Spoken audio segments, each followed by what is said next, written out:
Saudi আরবের মতো একটা টিম আর্জেন্টিনার 2 গোল দিছে, তার মানে তো সৌদি আরবের বিশ্বকাপ জেতার সম্ভাবনা অনেক বেশি। আসলে এবার সৌদি আরব বিশ্বকাপ নিতে পারবে। আর কে নিতে পারবে? ওটা শিউর নিবো যে খেলা খেলছে সৌদি আরব, হ্যাঁ মায়ের বাপ সৌদি আরব নিতে না কেন নিবো খেলা? এবার তো বাংলাদেশ আর ইন্ডিয়া সিরিজ হইতেছে, এবার তো বাংলাদেশ তো সিরিজ জিততে যাবো, ইন্ডিয়ার হোয়াইট ওয়াশ করে দিব। আরে বাংলাদেশ পারতো না তো ইন্ডিয়া লোক। আরে তুই জানাস না বড় হোয়াইট ওয়াশ করে দিব আরে বাংলাদেশ। কি এর বাংলাদেশ ইন্ডিয়া সৌদি আরব জিতবো? সৌদি আরব যে খেলা খেলতেছে আর্জেন্টিনা দুগা দিছে দুগা। Few days later.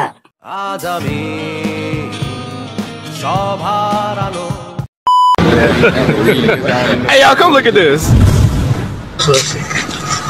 ভাই ভাই কই যাচ্ছেন ভাই? ভাই জাহান নামে যাইতেছে। কে রে ভাই কিছে? ভাই আর্জেন্টিনা সৌদি আরবে মেসি বানি দায়িত্ব পালন করতে পারি নাই।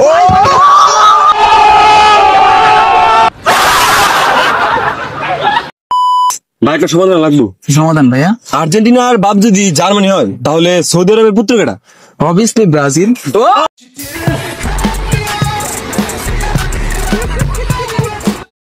Thanks for watching, guys.